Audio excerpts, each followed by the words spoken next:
नारायण नारायण नारायण नारायण। आदरणीय भाइयों और बहनों, आप सभी में विराजित उस सर्वशक्तिमान परमेश्वर को मेरा शत शत नमन। गुरुदेव से प्रार्थना कि अपना आशीर्वाद भरा हाथ मेरे मस्तक पर रखें और मां सरस्वती से निवेदन कि मेरे कंठ में विराजित हो, ताकि प्रकृति जो संदेश, नारायण जो संदेश मेरे माध्यम से आप सभी तक पहुंचाना चाहते हैं, उसे मैं सही तरीके से आप लोगों तक पहुंचा सकूं। नारायण नारायण। नारायण को हाजिर मान और मां सरस्वती का ध्यान कर आज के सत्र की शुरुआत। नवंबर सत्र में चर्चा की गई थी, क्योंकि उसके ठीक 15-20 दिन पहले ना 10 एक दिन पहले हमने दीपावली पूजन किया था। किस भाव और चाव से किया था कि हमारे घर में सुख शांति समृद्धि आए, बरकत हो, बढ़ोतरी और हम प्रचुरता भरा जीवन जिए। याद आया क्या? है ना?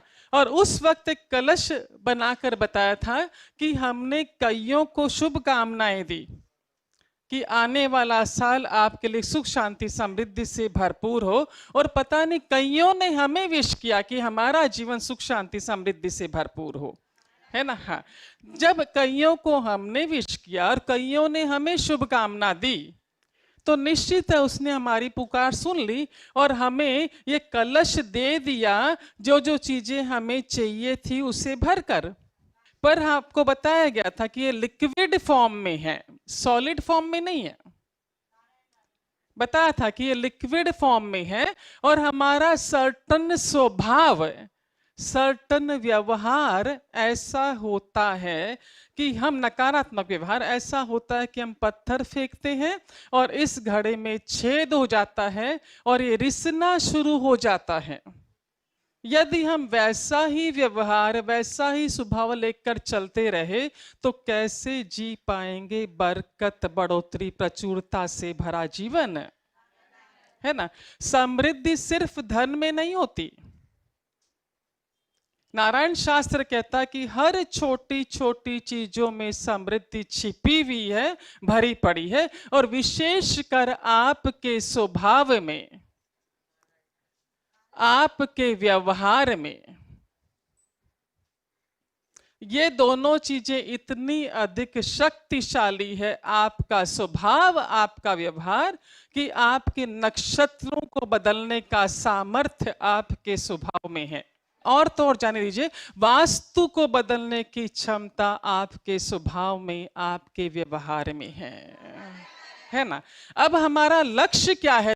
हम सभी चाहते हैं सुख शांति समृद्धि से भरा जीवन, और कह लीजिए बरकत, बढ़ोतरी और प्रचुरता भरा जीवन, है ना? पिछली बार भी कहा था कि जो दोहराता जाएगा उसके पास पहुंचता जाएगा, जो शांति से बैठेगा। हाँ, तो इस साल ये लक्ष्य है हमारा। नया साल शुरू हो चुका है और 1 महीना बीत चुका है नए साल को शुरू हुए। दीपावली पूजन के बाद हमारा नया साल शुरू हो गया, ये दूसरा महीना चल रहा है ना? इस साल ये लक्ष्य रहेगा कि ये रास्ते आपको बताए जाएं जिस पर चलकर आप इन चीजों को हासिल कर सके। रास्ते आपको बताए जाएंगे, चलना आपको पड़ेगा, है ना? और इस साल की पूर्णाहुति होते होते तब ऐसी इमेज क्रिएट हो जानी चाहिए बाहर समाज में। कौन सी इमेज? अब देखिए, हम मुंबई वासी हैं, है ना?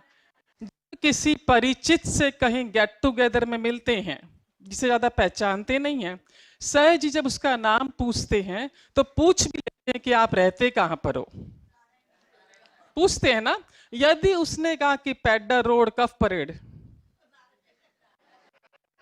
इतना कहना उसका कि मैं पैडर रोड रहता हूं, आपकी इमेज बन जाती है कि निश्चित ये धनवान है, अमीर व्यक्ति है, चाहे वो छोटे से कमरे में रहता हो, है ना? इमेज बन गई कि यदि उधर का रहवासी है तो निश्चित अमीर व्यक्ति है। कि यदि आपने कहा कि हम एनआरएसपी से जुड़े हुए हैं, इतना सा कहना, वो अगला आदमी समझ जाएगा कि ये भरपूरता भरा जीवन जी रहा है। उससे अधिक डिस्क्रिप्शन नहीं देना पड़ेगा। आपने सिर्फ किसी को देखकर उच्चारण किया कि नारायण नारायण, बोला हाँ बिलोंग फ्रॉम एनआरएसपी, निश्चित है निश्चित है निश्चित है।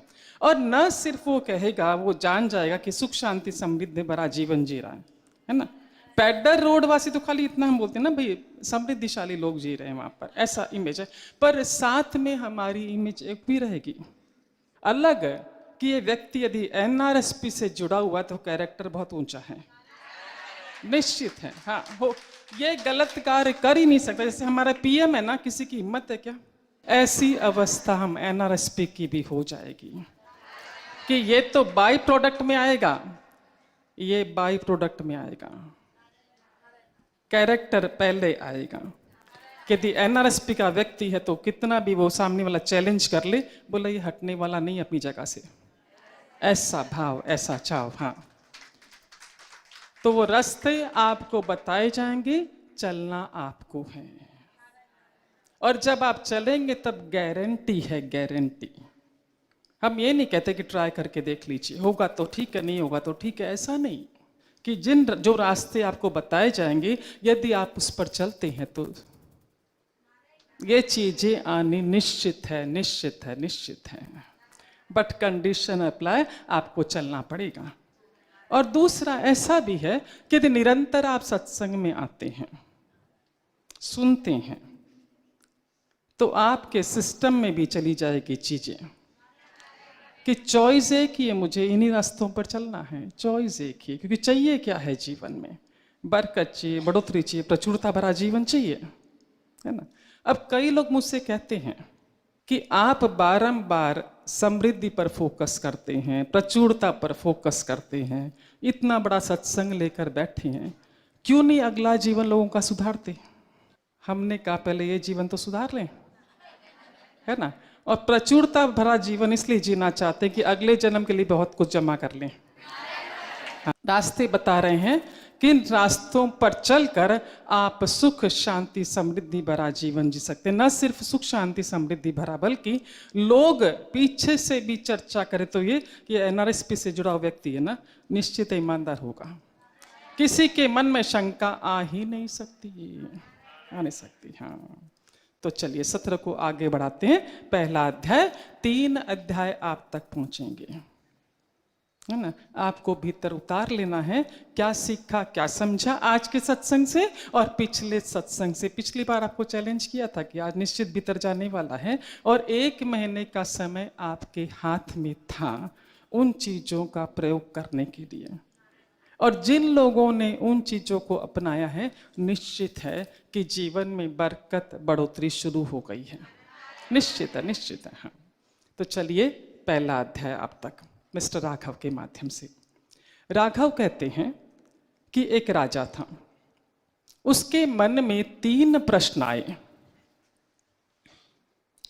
पहला प्रश्न कि काम करने का महत्वपूर्ण समय कौन सा है।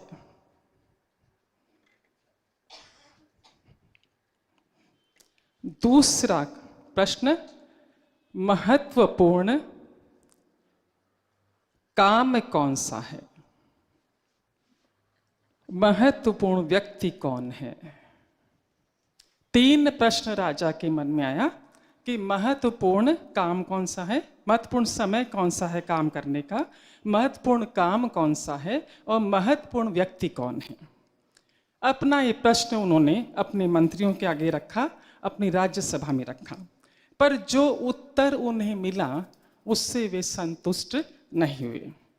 उनके एक निजी सचिव ने, मंत्री ने उन्हें राय दी कि महाराज, यदि आप जो प्रश्नों के उत्तर आप तक पहुंचे हैं उससे आप यदि संतुष्ट नहीं हैं, तो अपने नगर के बाहर जहां पर घने जंगल है, वहां पर एक पहुंचे हुए महात्मा अपनी कुटिया में रहते हैं, और वो ये निश्चित है कि यदि आप उनके पास जाते हैं तो ये उत्तर आपको सहज ही प्राप्त हो जाएंगे। राजा सुबह सुबह निकल पड़ा वन की ओर उस महात्मा जी से मिलने के लिए। जब राजा वहां पर पहुंचा तो देखा कि कुटिया के बाहर वो महात्मा जी मिट्टी खोद रहे थे, खुरपी लेके मिट्टी खोद रहे थे। राजा जी उनके पास पहुंचे, उनको प्रणाम किया और अपने तीनों प्रश्न दोहरा दिए। महात्मा जी ने प्रश्न तो सुने लेकिन कोई उत्तर नहीं दिया, मिट्टी खोदते रहे। राजा ने सोचा कि बेचारे वृद्ध हैं और सुबह से मिट्टी खोद रहे हैं, शायद थक गए होंगे, इसलिए मेरे प्रश्नों का उत्तर नहीं दे पा रहे हैं। यदि ये थोड़ा विश्राम कर लेवे तो शायद हो सकता है कि मेरे प्रश्नों का उत्तर दे देवे। उन्होंने बड़े आदर के भाव से उनसे वो खुरपी ले ली जिससे वो मिट्टी खोद रहे थे कि लाइए महाराज जी, मैं खोद देता हूँ, और महाराज जी को विश्राम करने के लिए साइड में बिठा दिया। लगभग 10-15 मिनट बीतता होगा मिट्टी खोदते खोदते। राजा के मन में आया कि अब तो विश्राम हो गया है, वापस प्रश्न पूछ लेता हूँ, उत्तर मिल जाएगा मुझे। वापस वही प्रश्न दोहराए साधु महात्मा के सामने। महात्मा जी ने गहरी सांस ली और सामने उठ के देखा, गर्दन उठा के देखा तो देखते क्या कि सामने से एक व्यक्ति जिसके माथे पर चोट लगी है, खून से लथपथ है, दौड़ता हुआ राजा के नजदीक आ रहा था।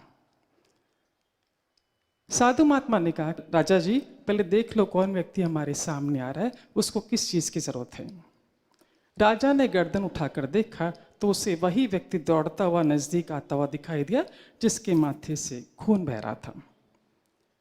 राजा ने झट एक गिलास पानी लिया और उसके नजदीक पहुंचता उसके पहले वो व्यक्ति नीचे गिर पड़ा, बेहोश हो गया।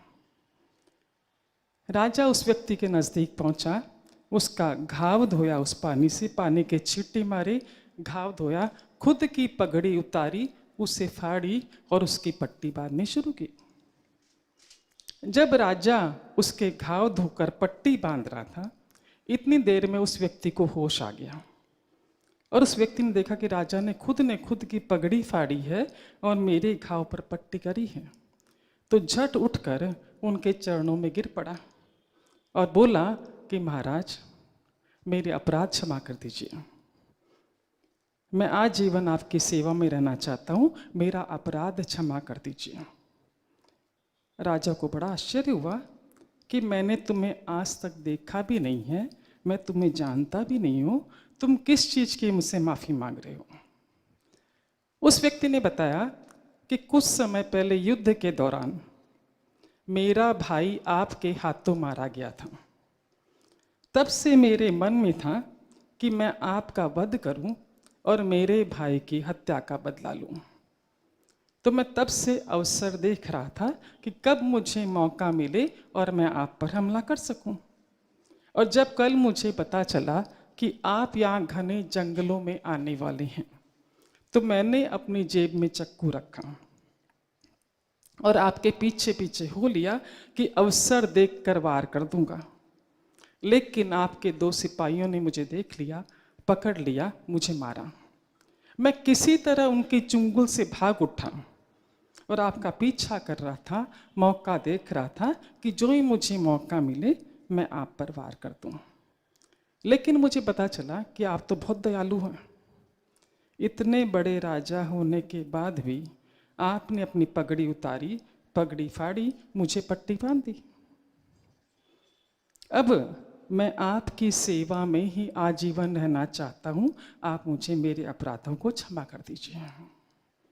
राजा ने उसे क्षमा कर दिया, उसे नगर वापस भेज दिया और वापस उस साधु महात्मा के नजदीक गया कि महात्मा जी अब तो मेरे प्रश्नों के उत्तर दे दो। हाँ, महात्मा जी ने कहा तुम्हें उत्तर नहीं मिला क्या?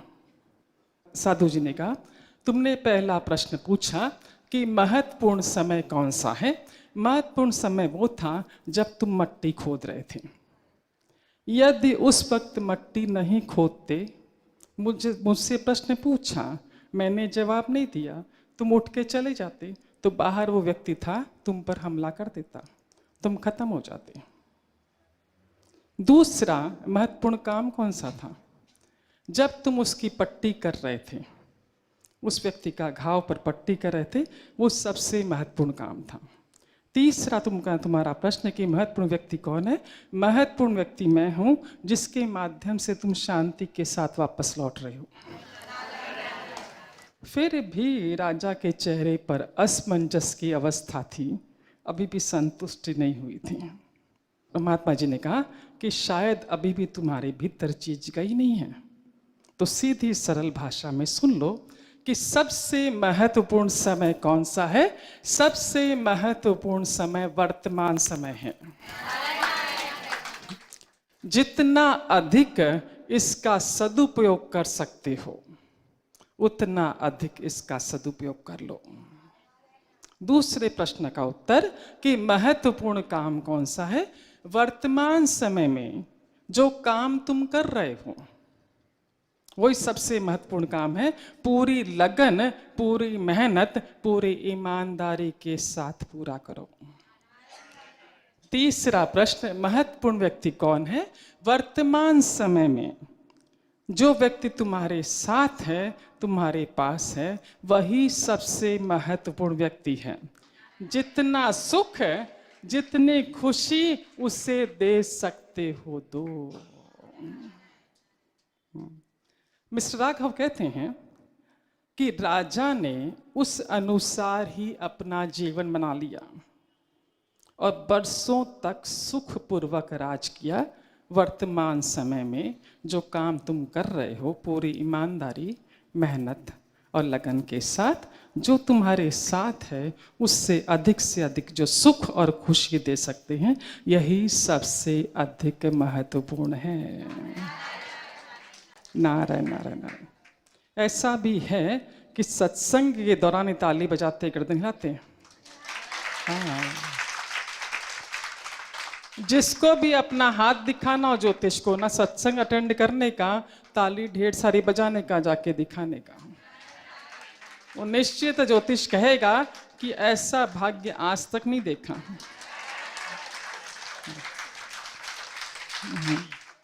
चलते हैं आगे। अब एक दो कहानियां लेते हैं व्हाट्सएप से। हमने देखा, हाँ, पर देखो जो कहानी भी आपको बताने जा रही हूं वो कहानी हो सकता है हम में से थोड़ी बहुत लोगों ने, सब ने तो नहीं, क्योंकि सब तो मुझे लगता है व्हाट्सएप पर नहीं है, पढ़ी होगी। पर खासियत ये है व्हाट्सएप की, जब आपके पास कोई अच्छी सी कहानी या स्लोगन या कविता आती है, आप एक दृष्टि डालते हैं। दृष्टि डाली, 2 लाइन अच्छी लगी तो सोचना शुरू किसको किसको फॉरवर्ड करूं। पूरी सी पढ़ते भी नहीं, गुणते भी नहीं है, कैलकुलेशन शुरू, टक टक टक टक टक फॉरवर्ड कर दिया। कोई पूछे सुबह वाली व्हाट्सएप पे कहानी अच्छी थी क्या? हाँ मैंने फॉरवर्ड करी थी पर ज़्यादा गुण ही नहीं, ध्यान नहीं रहता। सही है कि नहीं? पढ़ते पढ़ते अच्छी लगी, इसको फॉरवर्ड उसको फॉरवर्ड, दैट्स ऑल, उतरता नहीं है। और दूसरी चीज, यदि सत्संग में कोई चीज हम सुनते हैं, एक सत्संग की खासियत होती है, यदि कोई चीज सुनते हैं ध्यान से, नहीं भी ध्यान से सुना तो भीतर तो जाती है ना, क्योंकि अगल बगल के लोगों का वाइब्रेशन काम करता है यहाँ पर।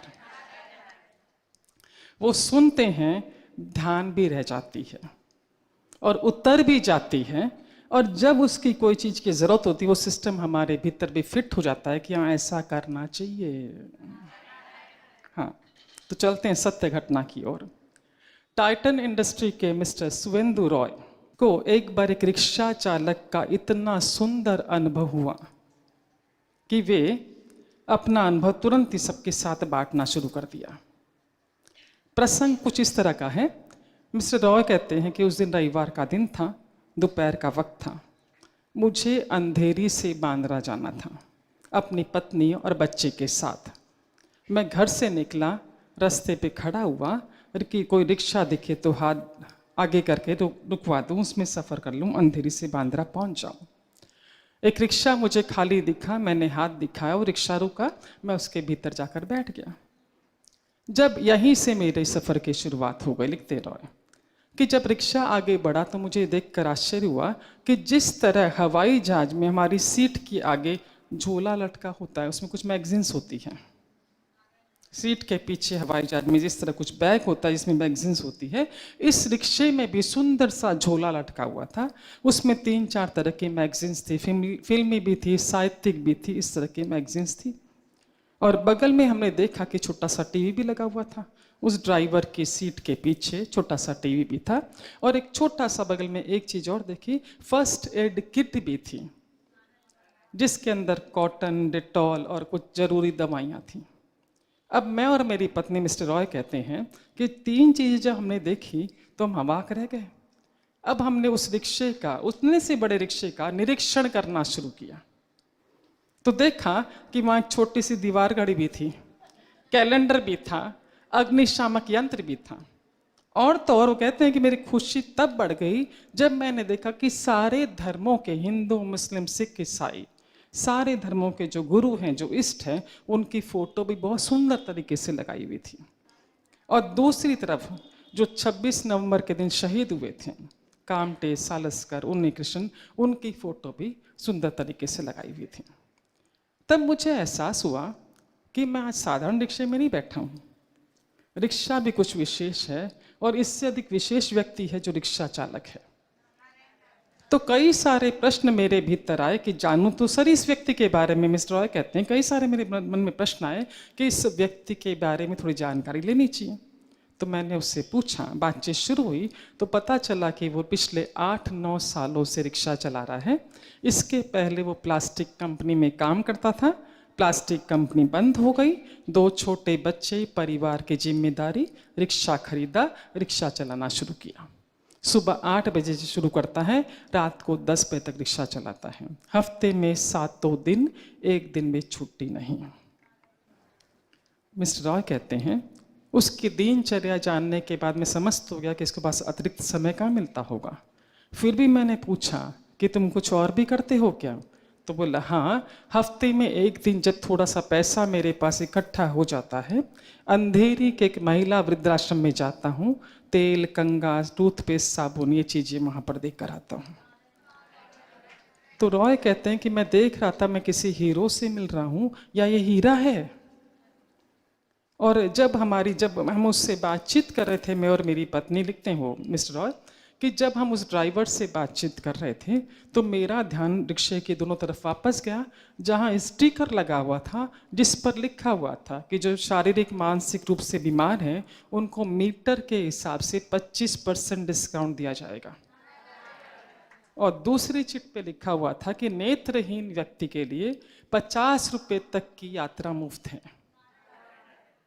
मिस्टर रॉय कहते हैं कि उस ऑटो रिक्शा ड्राइवर के प्रति मैं नतमस्तक हो गया कि अपने सीमित साधनों में इसने कितनी सारी व्यवस्था कर रखी है।